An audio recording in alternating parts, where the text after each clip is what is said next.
Little Miss Scary by Roger Hargreaves.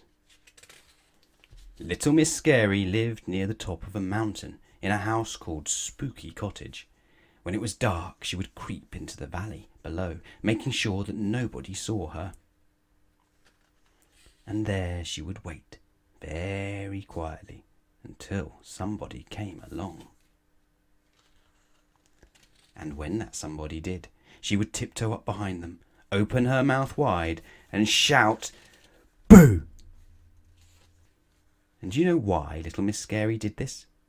For fun. You see, she loved to scare people more than anything else in the world, and she was very good at it. She scared them stiff. Boo! She scared them out of their wits. Boo! She even scared them right out of their socks. Boo! About a week ago, Mr. Noisy went to see his friend Mr. Jelly.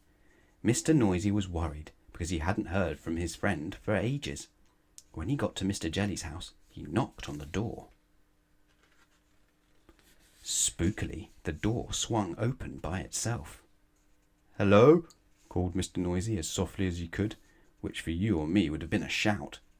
Then he heard a chattering noise coming from the bedroom.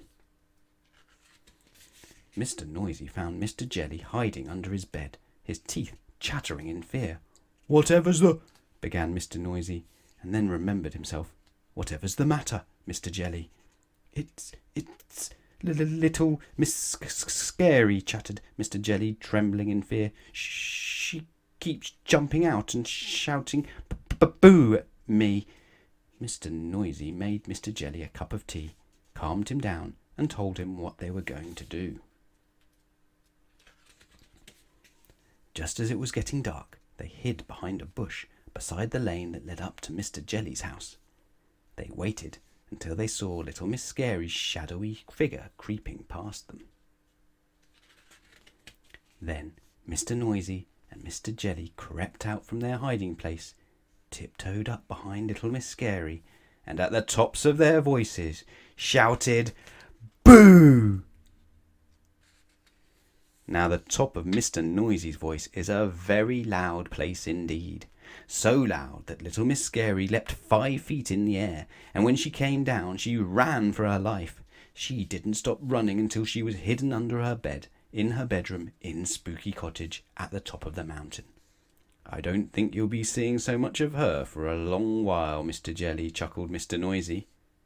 "Mr. Jelly? Mr. Jelly?" But there was no sign of Mr. Jelly either. Mr. Noisy chuckled again and walked back to Mr. Jelly's house to have a look under Mr. Jelly's bed.